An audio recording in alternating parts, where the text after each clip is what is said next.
acompañarnos en esta edición. Mi nombre es Ricardo Torres y voy a estar hablándoles junto con mi compañero Eduardo Sorno sobre la historia económica de México, los modelos de apertura y las políticas gubernamentales, que son los clústeres, zonas económicas, inversión extranjera directa, entre otros. Empecemos. Vamos a hablar un poco sobre el siglo perdido. El siglo perdido fue el siglo XIX, en el año 1800. No hubo desarrollo por las constantes luchas al poder. La capacidad productiva sufrió por la destrucción del capital. La falta de recursos impidió mejorar los caminos y los medios de transporte y hubo una disminución de precios de los bienes raíces rurales. Los alimentos tuvieron precios elevados y gracias a la guerra con Estados Unidos de 1847 nos causó la pérdida de la mitad del territorio mexicano. Bueno, hoy vamos a hablar sobre los modelos de apertura e internacionalización de la economía mexicana. El primer modelo del que vamos a hablar fue implementado en 1880 cuando Porfirio Díaz llegó al poder. Es el modelo de crecimiento hacia afuera. Este modelo se definió principalmente por llevar una política agroexportadora que consistía en el desarrollo y explotación de la agricultura para la exportación. Este modelo sentó las bases ya que antes de su gobierno México no constituía una región económicamente integrada debido a la falta de carreteras y comunicaciones, por lo que se buscaba exportar de manera nacional a otros países. Una de las noticias relevantes que tenemos hoy en día sobre este modelo son las exportaciones agroalimentarias que superaron los ingresos por petróleo. Las exportaciones agroalimentarias alcanzaron 15.015 millones de dólares en el primer semestre, rebasando los ingresos petroleros y por remesas, indicó la Zagarpa. Ahora vamos a hablarles sobre el modelo de industrialización hacia adentro con el proteccionismo. Este modelo fue implementado después de la Revolución Mexicana de 1920 a 1934, desde que Álvaro Obregón llegó al poder en 1920 hasta que Abelardo Rodríguez se fue de su poder en 1934. En este modelo se intenta la reactivación económica luego de la depreciación revolucionaria. En 1925 se creó el Banco de México y en 1939 el Nacional Financiera, que es NAFIN o NAFISA. Se lograron equilibrar las finanzas públicas en este modelo y la Gran Depresión de Estados Unidos generó un cambio en el papel del Estado de la economía, en sus instrumentos de política económica y en la importancia del sector externo. El modelo de industrialización hacia adentro, es decir, producir para el mercado interno. A esto se refiere que México producía principalmente para México y nada más. Entre las noticias más relevantes que podemos encontrar el día de hoy es que México es un mercado con potencial para la venta de 46% más de autos. En el 2016 se espera la comercialización de 1.45 millones de unidades en México y el año pasado fueron 1.3 millones, por lo que tenemos un incremento. Se estima que para el 2025 México haya alcanzado la venta de autos de 1.9 millones. Nacionalismo. El nacionalismo entró en vigor en 1934 cuando entró Lázaro Cárdenas al poder y acabó en 1940. Pretendía aumentar el capital mexicano. Se nacionalizaron las industrias del petróleo y el ferrocarril. En este modelo aumentó la inflación y la devaluación al elevarse los precios de las importaciones. Hubo una baja en la producción agrícola entre el reparto de tierras y la inseguridad agraria y se incrementó la migración campesina a Estados Unidos. La noticia que pudimos encontrar sobre la nacionalización de las industrias del petróleo y el ferrocarril, encontramos que el crudo mexicano tiene una racha más larga, arriba de $40 por barril. El precio de la mezcla de Pemex registró el segundo descalabro consecutivo, tras caer 0.96%, equivalentes a 40 centavos, para ubicarse en los $41.22. No obstante, con este cierre, el precio acumula 16 jornadas por arriba de las 40 unidades, la mayor racha desde la primera quincena de agosto del 2015. Modelo de sustitución de importaciones. Este modelo fue implementado entre 1940 y 1952 por dos sexenios. El primero fue de Manuel Ávila Camacho de 1940 a 1946 y el segundo fue por Miguel Alemán Valdés de 1946 a 1952. Este modelo consistió en una política económica orientada a promover la diversificación y desarrollo industrial en México. La economía se vio cerrada ante la imposibilidad de importar bienes a Estados Unidos por la Segunda Guerra Mundial.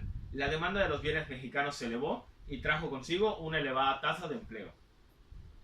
Se dio un desarrollo industrial muy elevado de la siderurgia, de los metales, de productos químicos, de alimentos y bebidas, así como de maquiladoras, de ropa y de calzado. Y en este modelo se creó el Instituto Mexicano del Seguro Social, el IMSS. Entre las noticias más relevantes que encontramos fue la del vino local, que debe abastecer 50% de su consumo nacional. Hoy en día, los vinos consumidos en México, 70% es importado de España, Argentina, Francia, Italia y Chile.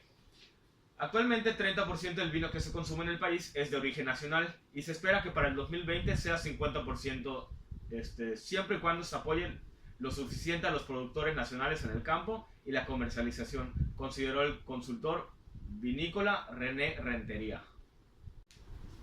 Para incentivar el consumo del vino mexicano entre la población nacional y acercar opiniones a emprendedores en el sector, la industria del vino presentó la iniciativa Nación de Vinos. Es una exposición que se realizará el 19 y 20 de octubre en el Hipódromo de las Américas en la Ciudad de México. Con 2,000 asistentes para ambos días, buscamos convertirlos en embajadores del vino mexicano con conferencias académicas y talleres, indicó Valentín Ortiz, Monasterio de Nación de Vinos. El modelo del desarrollo estabilizador. Este modelo abarcó 3 sexenios, de 1952 a 1970. Los presidentes que estuvieron involucrados fueron Adolfo Ruiz Cortines, Adolfo López Mateos y Gustavo Díaz Ordaz. Tuvo como meta tratar de reducir la inflación y hacerse de tecnología de punta para maximizar el desarrollo industrial, incrementar la productividad y lograr competir internacionalmente. La actividad petrolera se convirtió en uno de los proyectos a futuro para el desarrollo del país. La política comercial era de protección arancelaria, subsidios, exenciones de impuestos, control oficial de las organizaciones obreras, entre otras. Se vieron beneficiadas las exportaciones y las importaciones disminuyeron. Se caracterizó por el endeudamiento con el exterior para financiar el gasto público. Entre las noticias que pudimos encontrar más relevantes fue que con el impulso de Canadá, México se ubica como el mayor exportador mundial de ferrocarriles. Firmas como Bombardier han aprovechado la accesibilidad y calificación de la mano de obra local para expandir sus operaciones. Con la participación de la empresa canadiense Bombardier, México exportó vagones de ferrocarril por $3.164 millones en el 2015, ubicándose como el mayor exportador mundial de ese tipo de vehículos de transporte. A continuación, iremos unos cortes comerciales y regresamos en breve.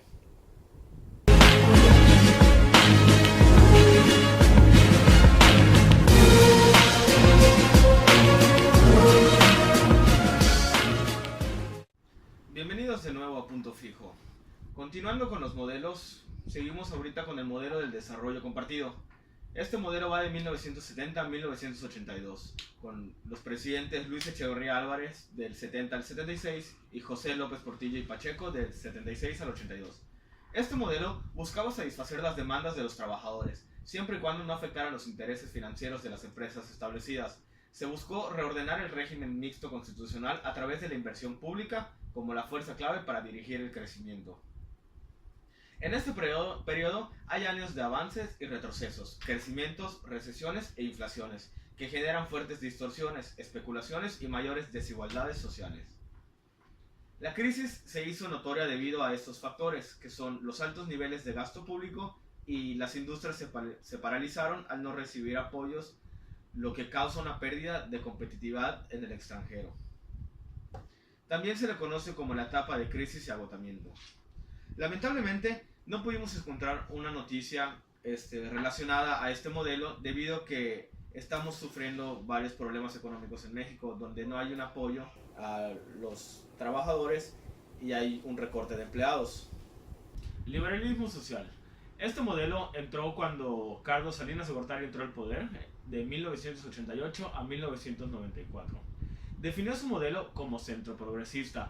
Propuso como gran meta la modernización y como medio para lograrla la concertación, movimiento ideológico que busca conciliar libertad con igualdad de condiciones y oportunidades.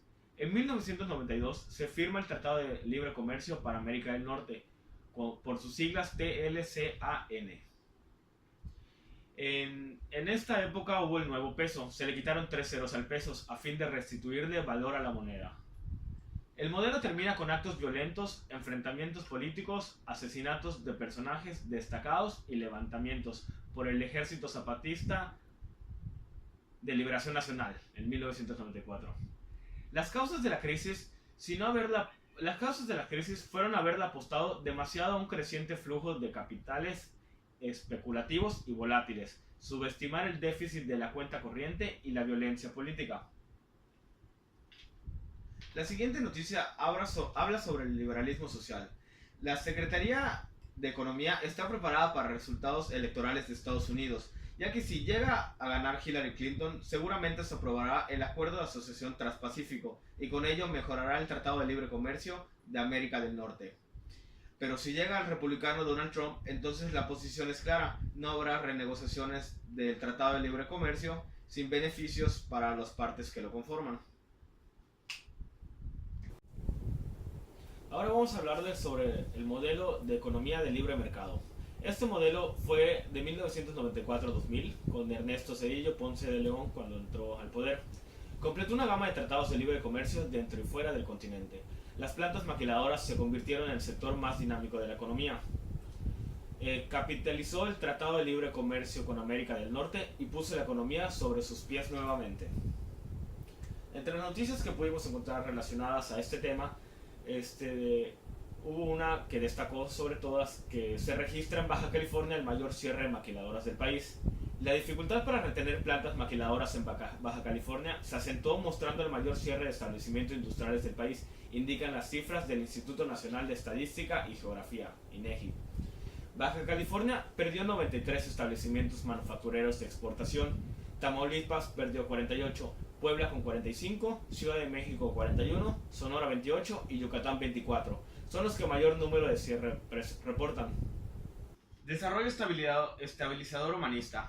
Este modelo fue empleado del 2000 al 2006, cuando Vicente Fox Quesada entró al poder. Fox fue un promotor entusiasta de una política de fronteras abiertas que permite el libre tránsito de personas entre los dos países.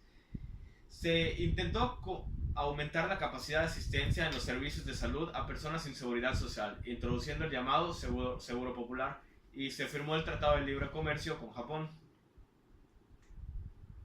Una de las noticias más relevantes que encontramos sobre este modelo es que Aguascalientes es el destino más importante de la inversión japonesa en México. La inversión japonesa en Aguascalientes representa 165 reuniones de negocios, 35 cartas de inversión y 74 proyectos de ampliación e instalación. Se ha generado 14.579 empleos directos con una inversión superior a los 3.079 millones de dólares. El embajador de Japón expresó que son cada vez más los lazos de entendimiento que unen a Japón y México. Mencionó que en 2009 habían 399 empresas japonesas instaladas en el país y para el 2015 la cifra creció a 957 empresas. Espera cruzar la línea de las 1000 empresas para este año. Afirmó que Aguascalientes se convirtió en destino de la inversión japonesa en México gracias al excelente clima de negocios que se ha instalado en la entidad, al destacar factores como la seguridad, la infraestructura y educación de primer nivel, así como la atención personalizada hacia las empresas de parte de la administración pública estatal. Modelo neoliberal. El modelo neoliberal entró en vigor en 1982, sin embargo fue hasta Felipe Calderón Hinojosa que entró el neoliberalismo. Emprendió una guerra contra el narcotráfico, pero lo hizo sin planeación, sin atajar las causas profundas del problema. Es una cuestión económica, de pobreza en el país y de falta de oportunidades. También implementó la reforma energética parcial. Enrique Peña Nieto hizo las reformas fiscal, financiera, económica, electoral, en telecomunicaciones, energética, entre otras. Siguen los problemas de inseguridad, el narcotráfico, etc. Y se firma el Tratado Transpacífico, por sus siglas TPP. La noticia que pudimos encontrar fue la de reforma energética sumará $1 billón a la economía en 2040. La Agencia Internacional de Energía anticipa inversiones en los sectores eléctrico, exploración y producción de hidrocarburos. Los cambios constitucionales y legales en materia energética desde finales del 2013 permitirán que se sumen a la economía mexicana $1 billón en los próximos 24 años, gracias a una mayor inversión en los sectores eléctricos, exploración y producción de hidrocarburos y en eficiencia energética, según un nuevo reporte de la Agencia Internacional de Energía, EIA por sus siglas en inglés. Pero la agencia espera que la producción petrolera del país caiga alrededor de 2 millones de barriles del crudo hacia el 2020, antes de que la nueva extracción que sumen las operaciones privadas pueda elevar la producción del país por arriba de los 3 millones de barriles diarios en 2040. Finalmente, hemos terminado el tema de los modelos de apertura e internacionalización de la economía mexicana. Ahorita los vamos a pasar con mi amigo Eduardo Osorno, que les va a hablar un poco de las políticas gubernamentales, que son los clústeres, las zonas económicas, inversión extranjera directa, entre otros. Muchas gracias, soy Ricardo Torres y eso es todo por mi parte.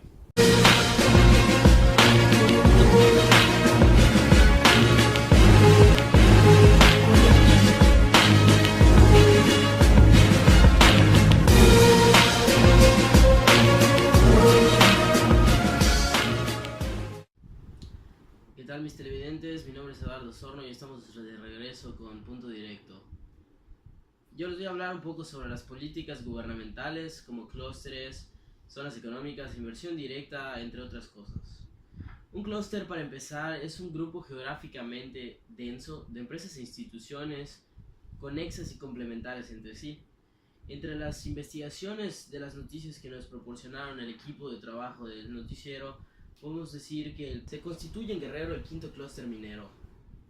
El clúster, dirigido por Alfredo Phillips, director de México de Torex Gold, nació en mayo de 2014 por iniciativa de la Secretaría de Economía junto con los proyectos similares en Sonora, Durango y Sinaloa.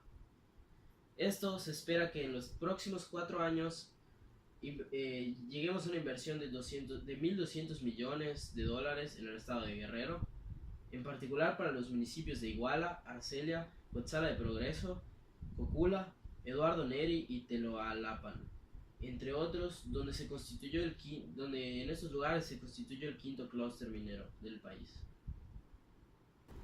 En otros temas, vamos a continuar con la inversión extranjera directa. Para empezar, podríamos mencionar, ustedes sabrán, que una inversión extranjera directa se concreta cuando una empresa invierte en activos para producir o vender un bien en otro país. Se produce una de estas cuando un ciudadano, organización o grupo afiliado compra un interés del 10% o más en una entidad del extranjero. Relacionado con este tema, la noticia que les traemos a continuación es: inversión extranjera directa suma 120 mil millones de dólares en 4 años. El país tiene la tasa de desempleo más baja del 2008, resalta el presidente luego de inaugurar la fábrica de alimentos infantiles de Nestlé Nantli en Ocotlán, Jalisco. El presidente Enrique Peña Nieto aseguró que México se consolida como un destino confiable en el mundo para la inversión a partir de las reformas estructurales y que el dinamismo económico y la generación de empleos beneficia a las familias mexicanas. Al inaugurar la fábrica de nutrición infantil Nantli de Nestlé en Ocotlán, Jalisco, que contó con una inversión de 255 millones de dólares, el mandatario detalló que México tiene la tasa de desempleo más baja desde el 2008 y que la inversión extranjera directa ya sumó 120 mil millones de dólares durante los últimos 4 años, monto 40% mayor al del mismo periodo de la pasada administración. Dijo que la inversión extranjera en México no es casual, ya que nuestro país vino a consolidarse como un destino confiable en el mundo, y lo es precisamente a partir de los cambios estructurales que hemos impulsado. Pareciera una retórica recurrente, pero no hay que perder de vista, y agradezco mucho que sean las empresas que están invirtiendo en nuestro país que así lo testimonian, porque no basta que el gobierno pueda decirlo y lo recuerde a su sociedad casi todos los días. De esta manera se da a entender que se llegó a 2.330.000 empleos para los mexicanos, superando los 6 años de administración anterior.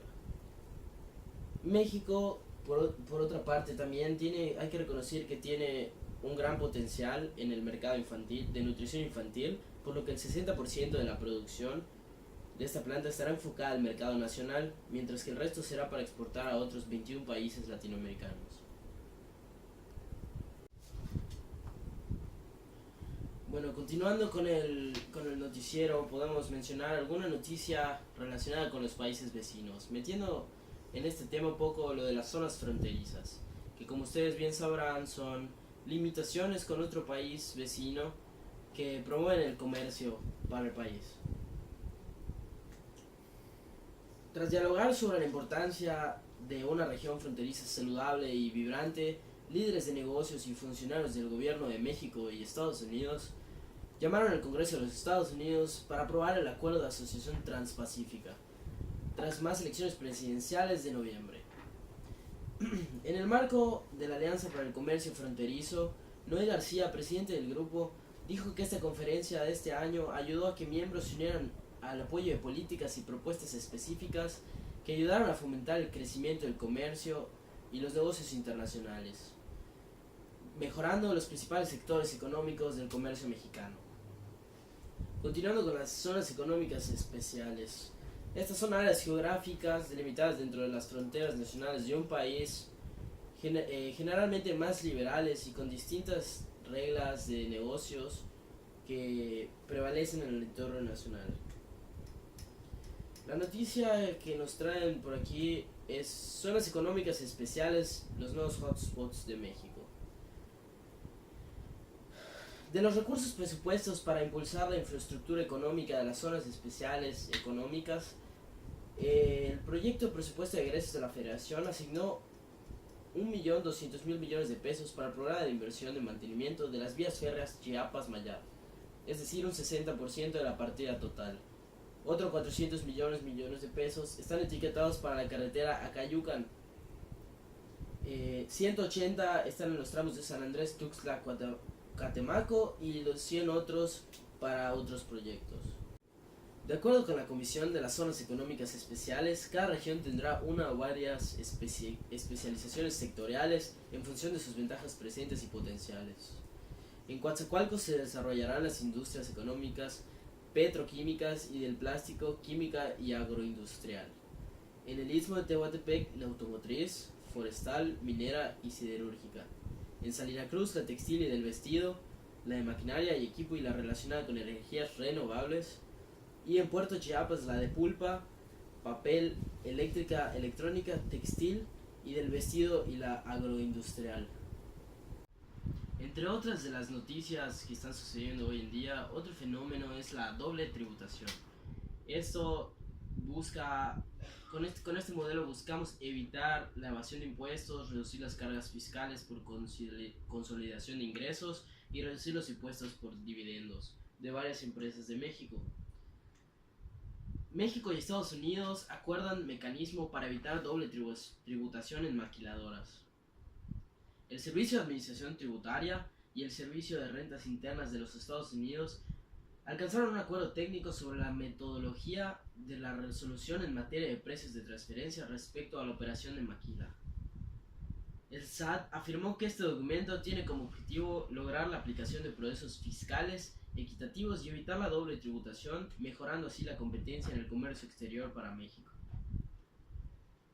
Con esto se proyecta resolver una porción relevante de las más de 700 solicitudes de confirmación de acuerdos anticipados de precios de transferencia solicitados a la fecha.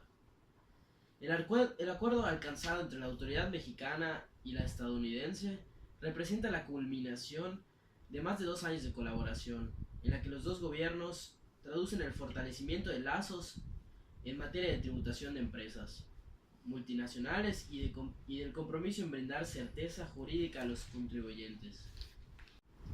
En otras noticias, acuerdos para la promoción y protección recíproca de las inversiones, los APRIs. Estos son generadores de confianza ya que permiten establecer un clima favorable para la inversión, estimulan la inversión productiva y promueven el desarrollo económico de un país.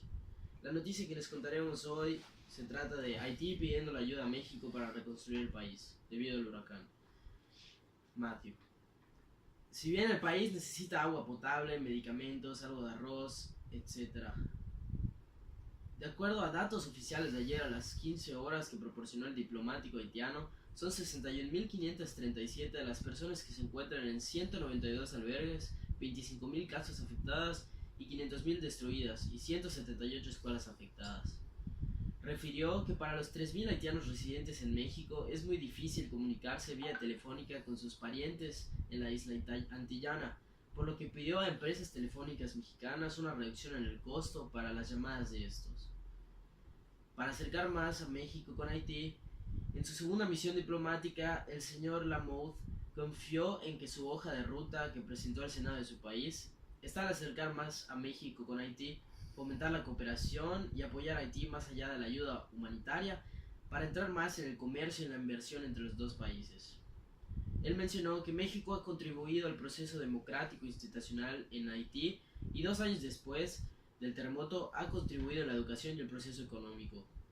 Sabemos que México tiene fundaciones como las del señor Carlos Slim mencionó, quien fue muy sensible después del terremoto del 2010, que nos apoyó mucho en el sector educativo. Por eso ahora el señor Lamothe quiere pedir hablar con el señor Slim para ver si nos va a poder apoyar con la reconstrucción y reparación de 178 escuelas por el huracán Matthew y equiparlas con computadoras con internet, que sería una muestra de solidaridad con Haití para promover la educación en el país. También otra de las propuestas del señor Lamothe